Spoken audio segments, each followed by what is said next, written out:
Merci de cette confiance renouvelée au programme de Renouveau TV. Bienvenue dans votre émission Les Grands Jurys. Nous recevons ce soir pour vous un invité. Il est originaire du Gourma Raous. Il est M.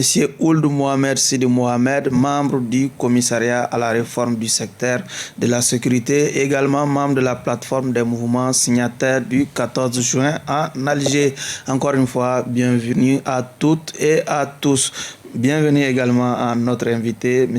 Ould Mohamed Sidi Mohamed. Merci de cette toute première comparution devant les grands jurys. Merci, M. Sidibé, pour la confiance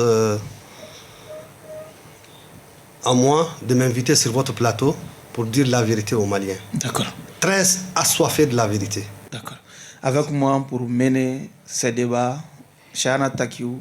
Il est directeur de publication du journal Le 22 septembre. Chana, bonsoir. Bonsoir, le cognaqué. C'est aujourd'hui le business. La tradition, elle est encore respectée. Hein? Et également Abdraman Keita du journal Le Témoin. Bonsoir Abdraman. Bonsoir, Baron. Et je suis Oumar B. Sidibé pour ceux qui nous suivent sur d'autres canaux. Déjà, monsieur l'invité, comment vous observez déjà la composition du jury? Elle est... Bon, je ne peux pas juger maintenant. Oui. Est-ce qu'il est bien composé, le jury? Oui, il est bien composé. D'accord. Il est bien composé. Si il ne revient pas sur les anciennes...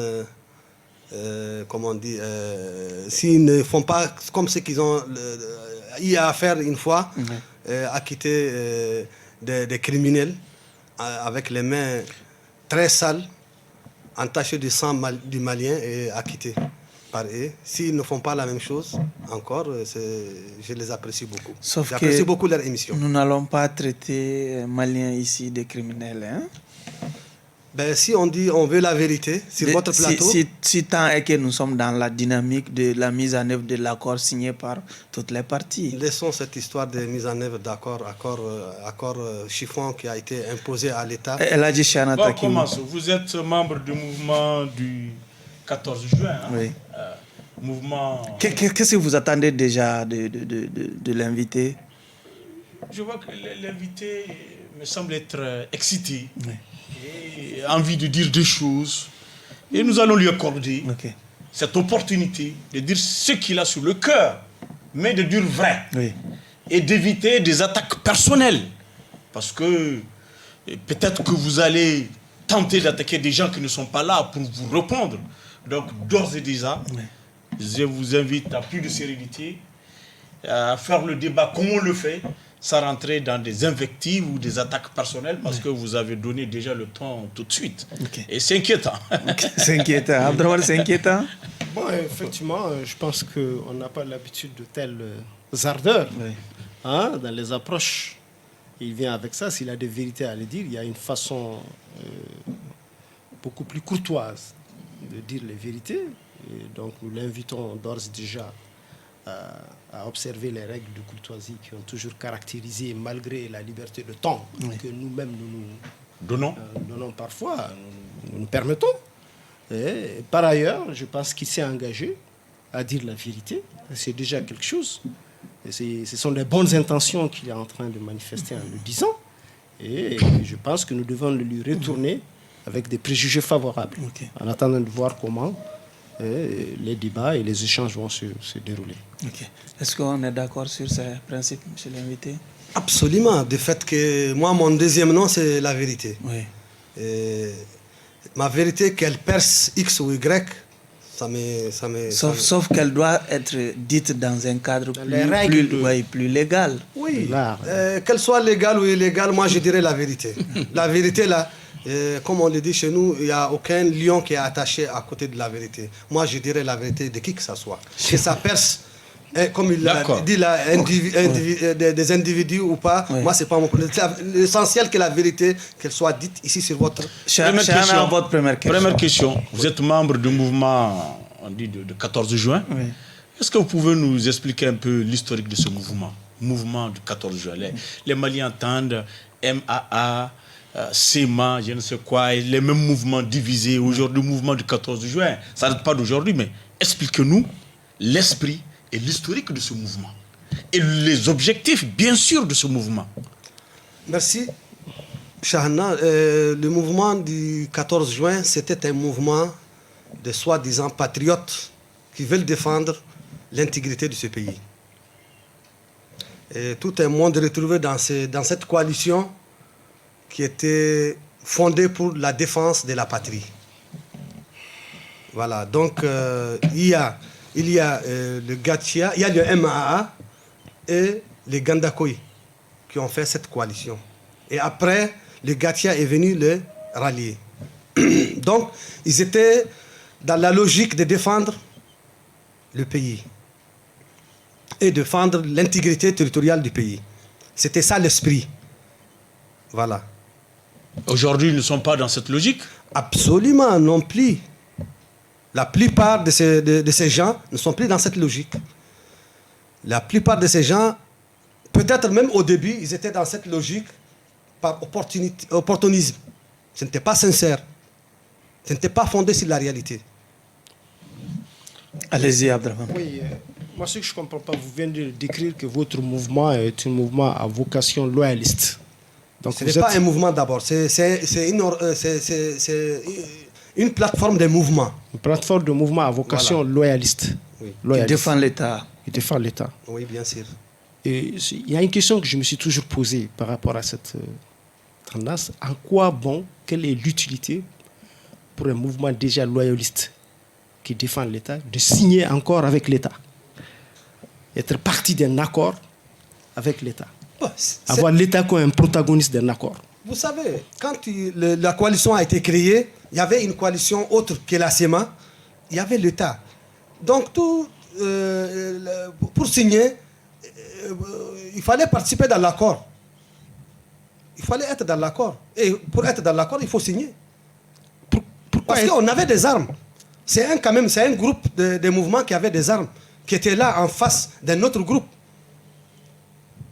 Et qui a des revendications.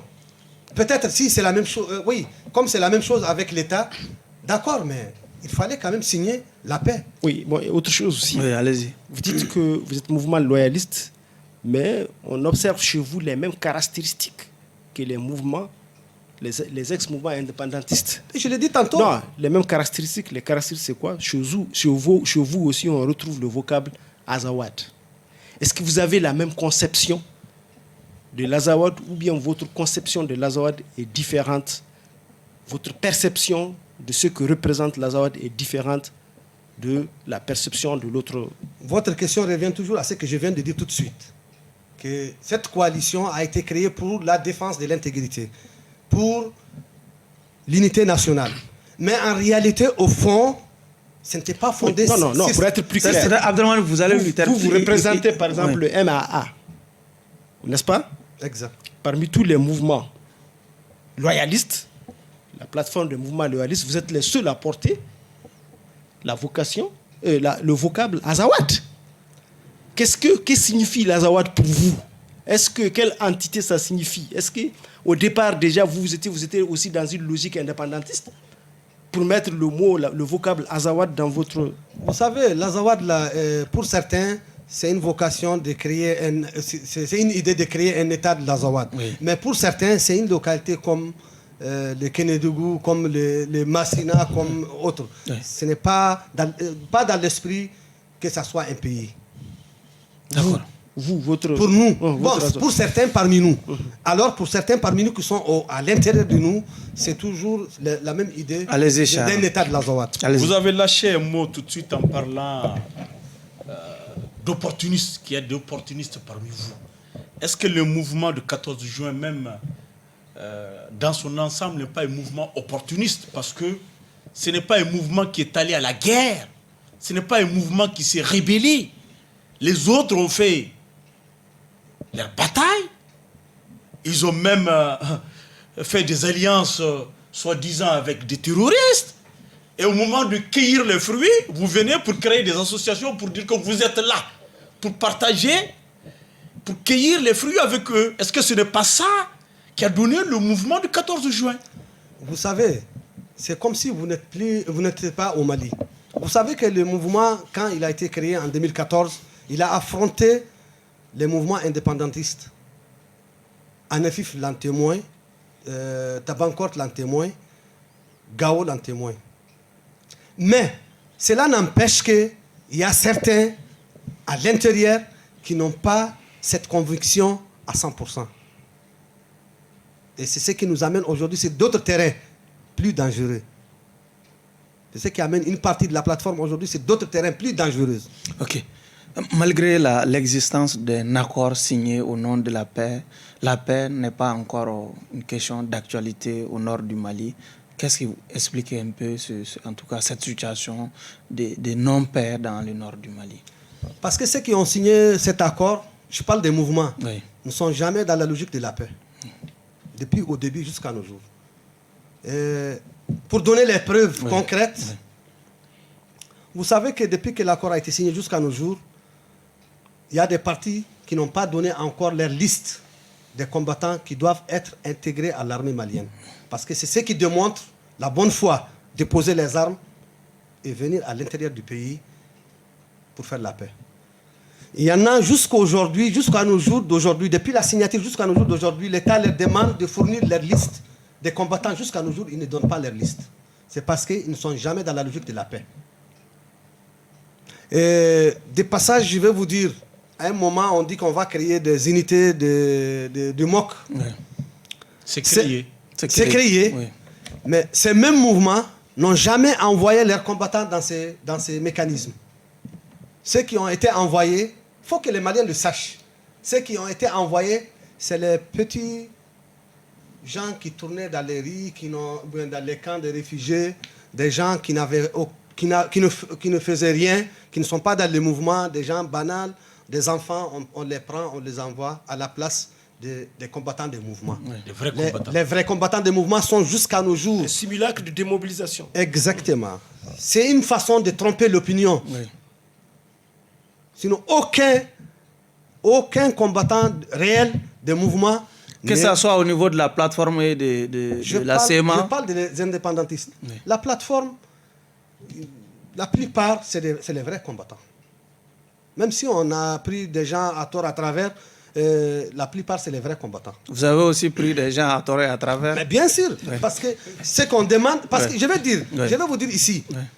j'entends malheureusement tous ces mouvements demander un nombre très élevé de combattants à intégrer, qui n'existent même pas sur le terrain. C'est sûr. Qui n'existent même nulle part. C'est juste pour entraver l'accord. C'est juste une manière d'entraver l'accord. Pas plus, pas moins. Ok. Et du côté Oui. de la plateforme et du côté de la CEMA. D'accord. Et au niveau de, non, pardon, au allez-y. niveau de la plateforme, est-ce que vous avez déposé les armes? La plupart parmi nous a déposé les armes. Et rentré même dans ses affaires courantes. Et les armes, c'est quoi? La plupart a déposé les armes, vous dites. La plupart ont déposé, mais attendez. Et les véhicules, vous les avez rendus, qui sont quand même aussi des... Vous savez, les véhicules des mouvements, c'est des véhicules personnels, c'est des véhicules des commerçants, c'est des véhicules des individus. Quand il y a un problème, tout le monde se retrouve avec leurs véhicules, avec leurs armes. Quand ça finit, chacun rentre dans ses affaires. C'est comme ça. C'est ce qui a tué le Mali. Parce que chacun vient avec ses armes et chacun retourne avec ses armes. Les armes ne sont jamais réunies pour le donner à l'État. Jamais, depuis 90 que j'ai commencé à avoir de mes yeux, personne n'a jamais rendu les armes. On rend toujours les fausses armes, les armes cassées, les mauvaises armes. C'est ce qu'on rend à l'État. Et le reste, on les garde. Il n'y a jamais eu de désarmement. Pour toujours détruire ces mêmes pays. Il n'y a jamais eu de désarmement. Jamais. Allez-y, Chana, sur l'accord. Oui, la plupart a déposé ou ont déposé, les deux se disent, les armes. Et vous êtes du MAA, le mouvement arabe de l'Azawad. Vous êtes assez présent à Tombouctou. Pourtant, là-bas, souvent, il y a des mouvements, il y a des tueries ciblées. Qu'est-ce qui pourrait expliquer cette situation à Tombouctou? Même Gao, aujourd'hui, plus calme que Tombouctou. Qu'est-ce qui explique cette recrudescence de temps à autre? Merci beaucoup, M. Chahana. Ça, c'est une question très, très importante. Parce que 99% des Maliens aujourd'hui ne savent pas ce qui se passe à Tombouctou. Et pour votre information, la plateforme, le MA de la plateforme, elle n'est pas seulement à Tombouctou. Elle est à Tombouctou, elle est à Gao. Et elle est à Ménéka. Maintenant, je reviens à votre question. ce qui se passe à Tombouctou, c'est très clair pour ceux qui veulent voir la réalité en face. C'est les mêmes idées des indépendantistes qui mènent ces actions à Tombouctou, qui ont leurs mains, certains qui se disent leaders des communautés qui sont basées à Tombouctou. Une fois les réfugiés soulèvent la voix pour dire qu'ils veulent revenir, ou certains se mobilisent pour revenir à Tombouctou, ces mêmes leaders prennent certains vailloux pour leur donner de l'argent et leur donner les armes et dire qu'il faut aller tiller pour soulever le peuple de Tombouctou contre les peaux claires et pour que ceux-ci-là entendent ça et ne reviennent plus. Pas plus, pas moins. La deuxième chose qui les pousse à faire ça, chaque fois, par le passé, avec les anciens gouvernements d'IBK, chaque fois qu'ils font ça, les gouvernements les appellent, ils les donnent de l'argent pour aller faire revenir les gens qui sont sortis de Tombouctou à travers ces événements. Ils prennent l'argent, ils partent chez les gens, ils ne donnent rien aux gens, ils moralisent les gens, ils les font revenir. C'est devenu un marché ouvert à certains vailloux qui se disent leaders de Tombouctou, de la communauté arabe de Tombouctou, précisément, pas des Touaregs, arabes. Mais ceux qui sont derrière, qui les poussent dans cette histoire, ils sont arabes, ils sont Touaregs. Vous faites des accusations très graves. Vous êtes MAA, vous êtes arabe. Vous avez des arabe. Vous êtes de MAA, vous êtes arabe, donc il s'agit de vos proches. J'assume. Vous avez des noms? Dès que quelque chose touche la nation malienne dans son fondement, je ne suis plus arabe, je ne suis plus Soraï, je ne suis plus Touareg, je ne suis plus Bambara. Je reviens, je suis malien. Tout court. Tout court. Tout simplement. Allez-y, Abdraman. Et ce qui arrange mon pays, c'est dans ça que je suis. Tout ce qui dérange ce pays-là, que nos ancêtres nous ont laissé. Pourquoi vous ne dénoncez pas vos parents que vous êtes en train de dénoncer sans dire les noms auprès du gouvernement ou de la justice? Exactement le problème, la justice et ceux qui gouvernent la région de Tombouctou ils ont une partie des responsabilités. Parce qu'ils doivent savoir ce qui arrive chez eux, ils doivent savoir les instigateurs de la haine entre les populations, ils doivent les identifier, ils ont tous les moyens pour les identifier et les condamner. Mais malheureusement, ce n'est pas le cas. Parce que nous sommes dans un cadre de... Chaque fois quand tu parles avec un responsable de la région, il dit que nous sommes dans un cadre d'accord, nous ne voulons pas faire ceci, nous ne voulons pas faire cela. Alors que c'est déplorable. D'accord, allez-y, Abdraman. Oui, effectivement. Et comment voyez-vous les perspectives aujourd'hui de cet accord? Vous l'avez qualifié de chiffon. Donc pour vous, vraiment, l'accord là n'est plus valide. Comment voyez-vous, sur quoi on peut se baser désormais pour refaire la réconciliation nationale, pour ramener la paix dans ces zones-là? C'est très différent quand même de cet accord. Ou bien vous pensez qu'il faut, comme le Premier ministre actuel, qu'il faut relire l'accord, ou bien il faut signer un autre accord, il faut aller sur une nouvelle base? Vous savez, moi je ne l'appelle pas accord seulement chiffon, je l'appelle l'accord de désaccord. C'est un accord de désaccord. Tout simplement. Pourquoi vous l'aviez signé? Bon, nous l'avons signé, peut-être certains par ignorance, certains par... La plateforme, pourquoi la plateforme classique? La plateforme, je vous ai dit que quand le père met la main, le fils il est obligé de suivre. La plateforme, c'est créé dans l'esprit de défendre le gouvernement. Oui. Quand le gouvernement signe, on est obligé de signer. Oui. On va obéir. Partez là à Tombouctou, par exemple, si on va partir. Je vais répondre à votre question. Allez-y. Vous dites l'accord. L'accord, moi je l'appelle un accord de désaccord. C'est un accord imposé. Imposé avec force par la communauté je ne sais pas quoi. C'est imposé aux Maliens. Oui. Est-ce que vous comprenez? Donc c'est un accord de désaccord. Parce que si vous cherchez à ce que le mouvement vous explique le fond de ces accords-là, ils vont vous mentir. Ils vont vous parler de beaucoup de choses, mais ils ne connaissent pas le fond. Cet accord a quand même mis fin à la belligérance entre les partis. Oui, effectivement. Vous savez, moi, j'aurais préféré que la belligérance ne finisse pas, que cette fin de belligérance qui ne dit pas son nom. La belligérance n'est jamais finie. Surtout, depuis qu'on a signé cet accord, du moins un seul jour où les Maliens ont dormi tranquille. C'est par qui? Monsieur- C'est pas par des choses qui tombent du ciel. Par derrière les problèmes Pour terminer, intercommunautaires, par derrière les touches dans le cadre de l'accord, par derrière les problèmes intercommunautaires sur lesquels vous Je viens, je n'ai pas encore terminé votre question. Terminez, il va relancer, allez-y. Vous dites, qu'est-ce que je pense? Vous avez bien dit que qu'est-ce que je pense pour ramener la paix? La paix, rien ne peut le faire revenir si ce n'est pas un État fort. Un État qui accepte de s'assumer avec force. Parce que ce monde n'écoute que la langue de la force. Ce monde n'écoute jamais que la langue de la force. Il faut que notre État s'assume. Malheureusement, même si on a des hommes engagés devant nous dans l'État, nos politicards, tête brûlée, ne les laissent jamais travailler. Parce qu'ils sont en connivence avec ces indépendantistes, sans qu'ils ne le sachent. Parce que la main qui nous envoie les indépendantistes, c'est la même main qui pousse nos politicards, tête brûlée, pour embrouiller, pour déranger nos autorités, pour ne pas pouvoir avoir la force de faire face aux défis. Donc, je pense, pour faire revenir la paix aussi, pour un deuxième point, il faut créer tout de suite une cour de justice spéciale pour juger tous ces criminels qui ont toujours déstabilisé cette nation, cette république. Tant qu'il n'y a pas justement, parmi ces criminels, tant qu'il n'y a pas ça, il n'y aura pas de paix. Il y a une loi d'entente qui couvre... Non, mais parmi ces criminels, il y a aussi ce qu'on appelle le phénomène terroriste. Nous n'allons pas désigner des criminels. Non, parmi ces criminels, il y a les terroristes. Oui. Exemple. Comment voyez-vous la lutte contre le terrorisme et qu'est-ce que vous, en tant que plateforme, vous avez fait dans ce cadre? Vous savez, ce que vous appelez terroristes, moi je les appelle djihadistes.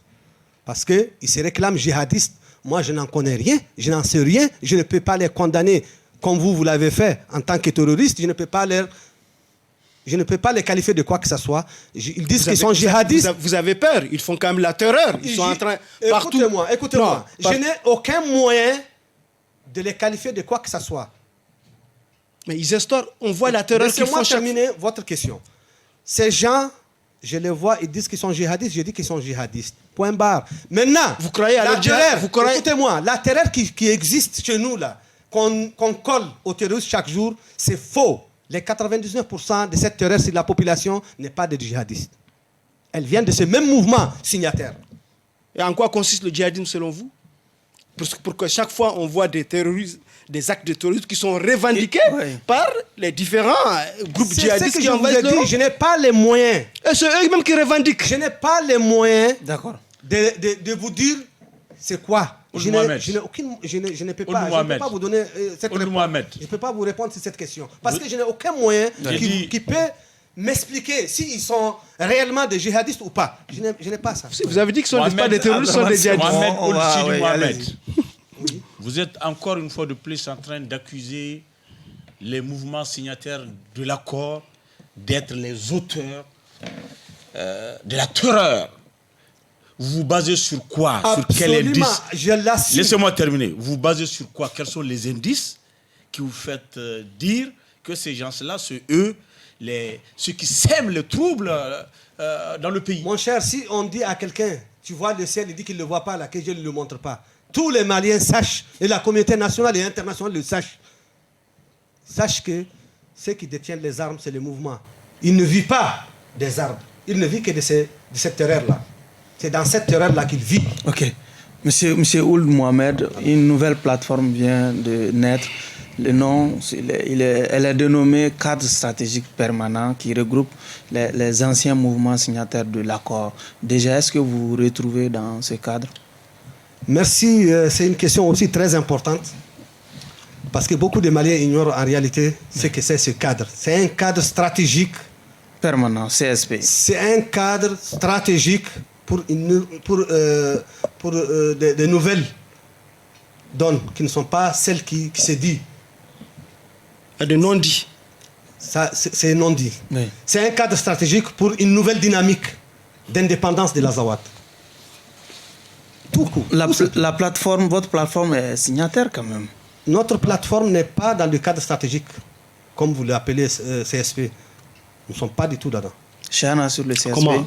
Bon, sur le CSP, il y a une différence d'approche. Vous venez encore une fois de plus d'accuser le cadre stratégique permanent d'un cadre qui se prépare Pour une nouvelle scission. Pour une nouvelle scission ou pour des vérités indépendantistes.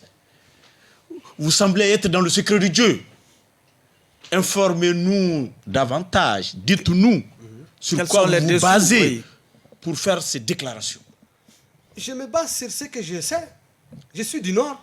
Rien ne peut se murmurer au Nord où je ne suis pas au courant. Expliquez-nous. Je suis de ces milliers. Qu'est-ce Je qu'on suis de ce murmure? monde. Qu'est-ce qu'on murmure là-bas? Sauf pour les djihadistes. C'est une nouvelle plateforme pour une indépendance de l'Azawad. Et ils ne l'ont pas dit. Ils Et vont c'est pas le pour dire. la paix, c'est pour Ils sont là la sécurité. entre nous. Ils sont là entre nous ici à Bamako, dans tous les comment on appelle ça même. Ils sont dans tout ici à Bamako. Ils vont pas le dire jusqu'au jour J. Tu n'as pas constaté l'autre jour la tournée qui a été faite dans les 5 régions du Nord. Si c'est pour la paix, c'est vrai. Il y a des points. Il y a des points qui peuvent démontrer la réalité de ce qu'ils disent. Ceux qui font la terreur, ceux qui détiennent les armes, c'est eux. Ils n'ont qu'à juste prendre leurs combattants, ne pas les laisser faire la terreur, et les gens vont se retrouver en paix. D'accord. Pourquoi créer toute cette mobilisation de centaines de véhicules pour aller? C'est pour mettre dans la tête de ceux qui ont droit d'entendre ou bien de comprendre que c'est une nouvelle coalition pour une indépendance de l'Azawad. C'est pour aller voir la base et voir les leaders de toutes les communautés pour les mettre en tête que nous sommes dans une dynamique d'une république qui s'appelle l'Azawad. D'accord. Pas plus, pas moins. Deuxième chose, si c'est pour la paix, c'est des Maliens qui cherchent à mettre la paix entre les Maliens. Le problème qui existe au centre aujourd'hui, il est plus grave que là-bas. Il fallait avancer, venir chez ses cousins, chez ses parents pour mettre la paix entre les Peuls et les Dogons.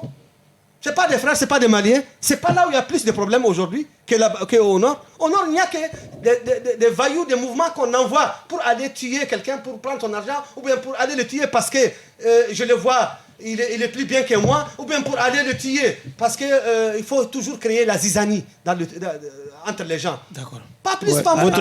Moi, je retiens que Vous pensez que le cadre stratégique va vous dire c'est secret? Monsieur, Parce qu'ils veulent l'Azawad, il faudrait qu'ils vont venir vous le dire. Ils sont aujourd'hui dans toute l'administration malienne, un peu partout dans l'administration malienne, pour récolter de l'argent, pour payer des armes. Vous pensez qu'ils vont vous dire la vérité? Vous dites des choses extrêmement graves. Je l'ai dit et je l'assume. Allez-y, Abdraman. Écoutez-moi, sauf que votre conception, votre perception de la chose n'a pas toujours été comme ça. Oui, votre compréhension. Au départ, vous étiez bel et bien, vous avez bel et bien la plateforme. Dans la plupart des gens qui rejettent aujourd'hui le CSP étaient pour au départ. Et vous avez longtemps également cheminé avec les gens dont vous parlez, notamment autour d'Aguelhok. Il y a eu un accord autour d'Aguelhok, vous avez fait des checkpoints communs. À Menaka également, il y a eu des checkpoints au nom des mêmes objectifs poursuivis. Et aujourd'hui, à Kidal, récemment, votre représentant à Kidal, au CSP, avait bel et bien déclaré votre adhésion à leurs objectifs. Oui. Qu'est-ce qui s'est passé entre-temps? Pour que vous vous désolidarisez? Faites la différence entre ceux qui ont fait cette déclaration et ceux qui ne sont pas dans cette déclaration. Je vous ai bel et bien dit que ils sont tous la divisés. Plateforme, même le MMA est divisé. La plateforme est constituée du MAA, le mouvement arabe de l'Azawad, et le Gandakoui. Après, il a été rallié par le Gatsia. Le vrai mouvement, le vrai MAA de Moulay Ahmed. Laissez-moi terminer. Laissez-moi terminer. Oui. Allez-y. Ceux qui ont fait cette déclaration à Kidal ne sont jamais du MAA ni du Gandakoui. Si, pourtant. C'est pas vrai. Ould Matali est du MAA. Il a fait quelle déclaration, Ould Matali? Il a fait déclaration, j'ai l'enregistrement. Il a été invité. Ould Matali a été invité. Ould Matali a bel et bien dit. Je vous dis, Ould Matali a été invité pour... Mon frère, je n'ai pas terminé. Ok, allez-y. Il a bel et bien dit, j'ai l'enregistrement ici, après cette émission, je vais vous le faire jouer.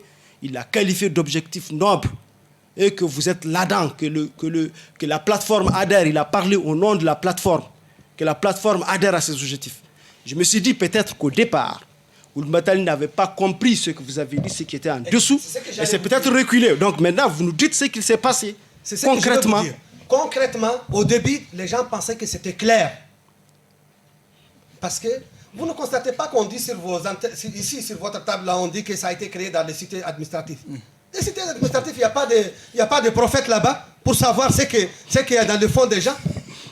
Si moi, je viens chez vous tout de suite là pour vous dire que je vais venir faire une cérémonie entre vous ici, là. Dans la cérémonie, là, j'ai des objectifs profonds que je ne vais pas vous dire. Est-ce que vous allez les savoir si je ne vous dis pas? Ce monde est dirigé par des grands intellectuels occidentaux qui leur donnent des idées pour tromper l'opinion nationale. Ok, monsieur. On les pousse à venir dans Donc vous avez été trompé au départ, c'est ça? Bien sûr, parce qu'on nous avait dit que c'est un cadre il stratégique parle permanent du- pour il la parle du- cohésion entre les Maliens. Mais en réalité, Après la quand tournée, les gens vous avez sont partis pour la compris. cérémonie, Oui. Quand les gens sont partis pour la cérémonie, ils ont constaté la réalité des choses. Je dis- C'est un cadre stratégique d'une nouvelle donne pour aller vers une indépendance.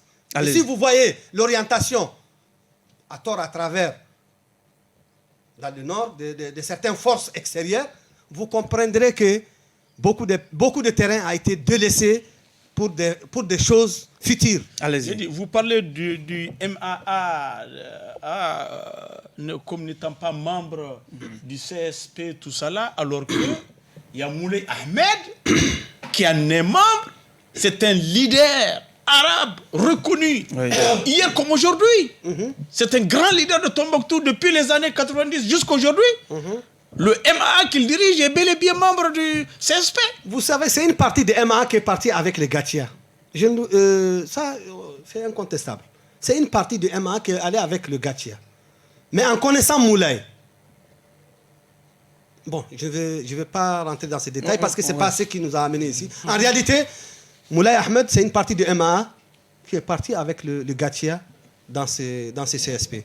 Point barre. Mais la plus grande partie du MAA, tel que Hannoun, tel que Ahmed Ould Sidi Mohamed, qui est le secrétaire général, et le président d'honneur Hannoun, ne sont jamais dans cette logique. Ok. Monsieur Ould Mohamed, les assises nationales n'ont pas pu se tenir dans certaines parties du Nord. Elles auraient été empêchées par, en tout cas, certains groupes armés. Déjà, qu'est-ce que vous pensez de cette situation qui Je n'ai aucune pensée. Je n'ai aucune pensée que la pensée que tout le monde doit savoir, doit penser. C'est celui qui ne veut pas de toi. Il va faire quoi avec toi? Vous savez, ces gens, ce monde du Nord, je vais parler des mouvements. Il faut que les Maliens sachent et se mettent en tête que ces mouvements ne veulent pas du bien-être de ce pays. Ils ne vont jamais le vouloir. Tant qu'il n'y a pas une justice, tant qu'on ne rend pas justice, ces gens ne vont jamais se ressaisir. C'est des gens qui sont en train de mettre le pays là en fait depuis 2012 à nos jours. Il n'y a jamais de conséquences. Comment ils vont aimer ce pays-là? Ils ne vont jamais participer. Quoi que tu fasses, ils vont jamais participer. S'ils peuvent mettre des cailloux là-dedans, ils vont le mettre. Ils ne veulent pas. Ce qui va unir le Mali, ils ne le veulent pas. Ils ne veulent pas de ce pays. Ils ne veulent pas de son unité, ils ne veulent pas de son bonheur. D'accord. Mais ils vont jamais manquer. Abdraman, Ils vont jamais manquer de donner des arguments qui ne répondent à aucune vérité. bon, vous êtes désolidarisé de leur tendance, de leur appel à ne pas participer aux ANR. Vous êtes désolidarisé. Je me suis Non, attendez au moins la question. Allez-y. Est-ce que vous avez des raisons objectives pour participer, vous? Lesquelles? Les objectifs pour me présenter. Non, des Oui, raisons. pourquoi participer à ça? Pourquoi vous avez décidé de participer aux assises? Des raisons objectives pour participer, des raisons, c'est-à-dire qu'on puisse expliquer. Quelle explication vous donnez-vous à Mais votre nous sommes choix des républicains. de prendre part? Nous sommes des républicains, nous restons républicains. Nous allons participer à toutes les actions que notre république va mener. C'est tout, ce n'est pas plus, ce n'est pas moins. Allez-y, Chana. Bon, par ailleurs, pardonnez, s'il vous plaît, Ok, pardonnez. Est-ce qu'on peut dire, somme toute, de tout ce que vous dites, qu'en réalité, quelque part, aujourd'hui, la plateforme a volé en éclats. Ça n'existe plus. Votre plateforme. Quand vous avez le Gatia qui n'est plus là-dedans, vous avez d'autres branches qui sont ailleurs. Et par-delà la plateforme, est-ce que le peu qu'on pouvait sauver de la réconciliation entre les communautés n'est pas en train de voler également en éclats?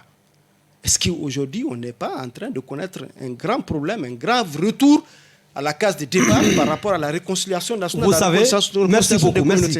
Vous savez, la plateforme, c'est comme je vous ai dit ici au début, il y en a qui sont venus dans la plateforme au début pour des objectifs qui ne sont pas réels. Inavoués, qui ne sont pas réels. Et ça se vit aujourd'hui. Ils sont partis de l'autre côté, indépendantistes. Ça s'est concrétisé aujourd'hui. Ceux qui se disaient loyalistes, qui ont tout eu de ce pays-là, tout le bonheur du monde, qu'ils n'ont jamais vu dans leur vie, ils l'ont eu de ce pays-là. Finalement, la réalité, le soleil a fini par sortir sur leur tête. Ils sont désolidarisés du pays, ils sont allés du côté indépendantiste et ils sont dans cette logique. Et la réconciliation nationale en péril, qu'est-ce que vous dites de ça? Quelle réconciliation, mon frère? On ne demande pas réconciliation avant justice. Tant qu'il n'y a pas une justice entre les Maliens, il n'y aura pas de réconciliation. Allez-y, Chana. Oui, Monsieur Mohamed Ould-Sine Mohamed, vous êtes membre du commissariat à la réforme du secteur de la sécurité. Absolument. Une structure rattachée à la primature. Est-ce que vous pouvez nous parler, nous dire ce que vous faites là-bas de positif pour ramener la sécurité dans le pays? Nous sommes là à faire tout ce que l'État nous a confié à faire. Nous sommes là à le faire. Nous sommes en train de travailler sur la réforme dans tous les secteurs qui nous concernent. La justice, la défense, la sécurité, j'en passe. Et on est en train de mener beaucoup des actions, des réformes. Les actions, oui. Quel est l'impact de ces actions? Parce que plus vous travaillez pour ramener la sécurité, plus nous tombons dans l'insécurité. Comment expliquer cette situation? Mais si c'est là qui sont censés à ramener la sécurité, revenir pour que la sécurité revienne, restent toujours dans leur logique inavouée. On ne peut pas les forcer, la réforme ne peut pas les forcer. D'accord. Où en êtes-vous par exemple avec la police territoriale, avec les comités consultatifs locaux pour la sécurité? Où en êtes-vous avec des mon cher, tout ça là qui figurent dans l'accord que vous par ailleurs vous considérez comme un chiffon, mais qui au nom duquel vous vous trouvez quand même dans cette structure-là? Mon frère, nous sommes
si c'est pas à la télévision. Un monsieur qui a été trop diabolisé.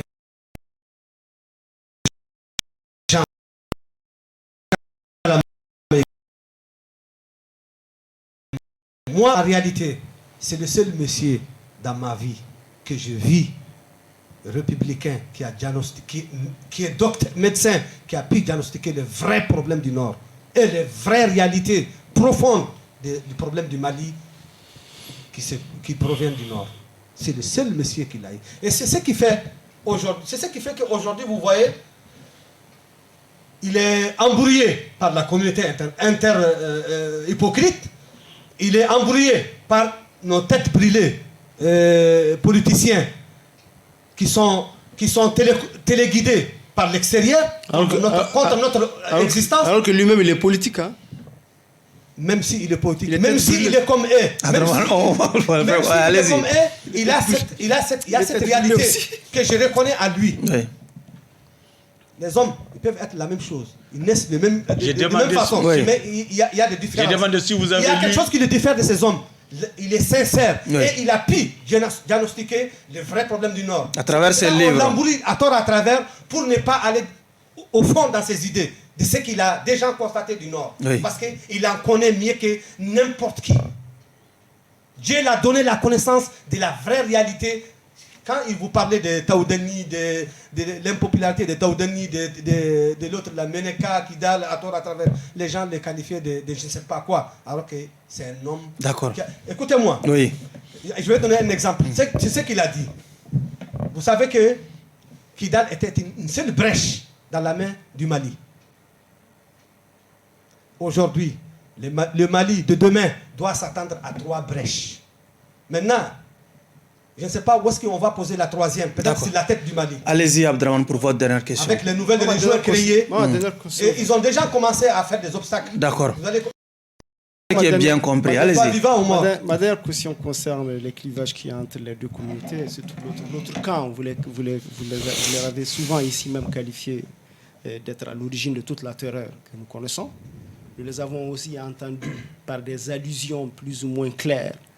Vous qualifiez d'être à l'origine de la plateforme, d'être à l'origine d'un grand trafic de drogue qui se déroule dans le Nord. C'est ce qu'ils ont dit. Vous vous rappelez le truc qu'ils ont, qu'on appelle un communiqué qu'ils ont fait sortir sur le ministre lui-même, Ouagé, dire qu'il est en train de traiter avec des vendeurs, des trafiquants de drogue. Quelle est cette réalité de trafic de drogue-là? Est-ce que vous vous reconnaissez? Vous savez, moi, je ne suis pas un connaisseur des gens de drogue parce que je ne suis pas dans ces lobbies. C'est un lobby à part qui est là. Ça existe. Qui vit. Ça existe. Au Nord. Au Nord, ça existe. Mais moi, c'est une réalité. Je ne les connais pas. Mais je sais que ceux qui se disent indépendantistes vivent de quoi? Ils vivent de quoi? Qui les finance? Ils sont en train, Mais vous avez dit que c'est la... qui est constitué là-bas. Cet État, il vit de quoi? Vous avez dit que c'est la communauté internationale. La drogue. La communauté internationale, là. La communauté inter-hypocrite. C'est la même qui a mené ces chaos dans cette république-là. C'est la même qui a mené toutes ces bêtises au Mali. D'accord. Donc, moi, je ne vais même pas parler d'elle. La SEMA que vous dites là, elle contrôle Kidal. C'est le chemin de la drogue. C'est le bon milieu du chemin de la drogue. La drogue ne peut pas passer sans passer par là-bas. Et si tout ce qui arrive là-bas, c'est pour pouvoir contrôler ces chemins. Qu'est-ce qu'ils ont fait? Okay. Tu n'as jamais entendu qu'ils ont arrêté un convoi? Monsieur Ould Mohamed, nous sommes à la fin de ce débat. Le jury va se retirer pour vous fixer sur... Oui, vous allez avoir un dernier mot. Abdraman Keïta. Oui. Je pense que comme il nous l'a promis, oui. Et il a parlé sans langue de bois, il a respecté sa parole. Il est vrai qu'il y a beaucoup d'incohérences aussi dans certaines approches, mais qui me paraissent un peu négligeables par rapport vraiment à l'engagement qu'il a pris, initial, qu'il a pris au départ de nous dire la vérité. Et je pense qu'il l'a dit sans langue de bois. Et il prend la responsabilité, il assume ses propos tels qu'il l'a dit ici. Et c'est un grand courage et une franchise qui mérite d'être récompensée par un acquittement. Chana. Même s'il n'est pas pour les acquittements. Chana. Bon, moi je l'ai trouvé comme une sorte de kamikaze. Parce que je n'ai jamais entendu sur ce plateau des accusations aussi lourdes que celles de Mohamed Ali Sin Mohamed. Des accusations très graves, gravissimes, qui ne sont pas négligées. Des accusations qui interpellent le gouvernement. Des accusations qui interpellent aussi les autorités judiciaires. Il a dit des choses. Il en est convaincu. Donc, Bamako est averti. Et il revient à Bamako de prendre les dispositions idoines pour que la rébellion dont il parle, qui se prépare dans les régions du Nord, ne puisse éclater. Comme en 2012, avec la création du MNLA, où tout le monde voyait venir cette rébellion. À l'époque, ATT n'a pu rien faire pour l'en empêcher. C'était le MENA au départ. Sans le A. Oui. Oui. Donc aujourd'hui également, on nous informe qu'une rébellion est en vue, que les indices sont sur place. Il revient encore une fois de plus au gouvernement de s'intéresser à la question pour réconcilier davantage le fils du pays, pour éviter le désaccord, pour éviter qu'il y ait une nouvelle rébellion de plus. Une nouvelle rébellion de plus. Je pense que ces accusations ne sont pas à prendre à la légère. On doit même l'inviter, sinon le convoquer, pour avoir encore d'autres informations précieuses, afin que l'État puisse agir. Nous préférons qu'on l'invite. Agir au bon moment. Non. Nous, il peut nous dire des choses ici publiquement. Il peut dire entre quatre... ailleurs, il peut dire autre chose, donner certains détails. Et appeler ceux qu'ils accusent sans les nommer. Nous connaissons tous ceux qu'ils accusent. Les gens qui l'accusent sont connus. Sans les citer, sans dire leur nom, nous voyons de qui ils parlent. Oui. Donc que ces gens-là aussi puissent montrer leur bonne foi, s'engager vraiment pour la réconciliation du cœur et des esprits. Oui. Cela dit, je pense qu'il a l'avantage de dire ce qu'il pense. Il a l'avantage de dire sans gants ce qu'il pense. Je pense qu'il faut encourager les gens qui osent. Parce que dans ce pays, beaucoup n'osent pas. C'est pourquoi nous sommes dans le trou. Il a osé dire des choses. Je pense qu'osons la quitter. Osons la quitter. Parce qu'il a dit des choses. Il a dit des choses. Et toutes les personnes qui ont des choses à dire, des choses bien sûr vraies, il ne s'agit pas de venir accuser inutilement. Il a donné des indices. Le temps nous édifiera. D'accord. Je vous demande encore une fois de plus, Monsieur le Président, de la quitter. Ok. C'est sur ces propositions d'acquittement que, en tout cas, nous allons vous libérer des liens de l'accusation. Vous êtes acquitté purement et simplement. Un dernier mot. Merci de m'avoir donné un dernier mot. Je voulais juste lancer un appel, un vibrant appel à tous nos politiciens maliens épris de paix, épris de tranquillité, épris qui sont soucieux de cette nation, de la République malienne, et nos religieux, de souvent se ressaisir, de ne pas aller dans le même sens que ceux qui veulent diviser notre pays. De ne pas leur donner les moyens ici, entre le Sud, à l'intérieur du Sud, les moyens de pouvoir arriver à leur fin. Parce que leur querelle ici au Sud, leur motivation au Sud à ne pas laisser nos autorités compétentes la main libre, c'est ce qui fait leur avantage. Et ce que j'ai à dire encore, nous devons avoir confiance aujourd'hui à nos autorités qui ne sont pas politiciens, qui sont des hommes qui ont donné leur vie depuis 2006 à nos jours, corps et âme sur le terrain. Tout le monde les a vus, corps et âme, jusqu'au jour de leur prise de pouvoir pour ramener ce pays de là où il était. Tout le monde le savait. Chaque jour, nous recensons des centaines de morts, des dizaines de morts. Et depuis leur prise de pouvoir jusqu'à nos jours, Dieu merci, il n'y a plus de dégâts comme on les voyait avant. Donc nous devons les soutenir, nous devons leur donner la force. Il y en a pourtant. Il y en a pourtant, il y a tous les jours de morts. Des hommes très engagés, des hommes très valeureux qui ne cherchent qu'à ramener le Mali. Je risque de revoir mon jugement. Ok, allez-y. Et c'est la fin de cette émission. Notre invité était M. Ould Mohamed Sidi Mohamed, membre du commissariat à la réforme du secteur de la sécurité et membre de la plateforme des mouvements signataires du 14 juin. Il s'agit bien sûr de l'accord issu du processus d'Alger. Et c'est également le dernier numéro, c'est la fin du dernier numéro de votre émission Les Grands Jurys pour le compte de l'année 2021. Bonne et heureuse année 2022. Au revoir.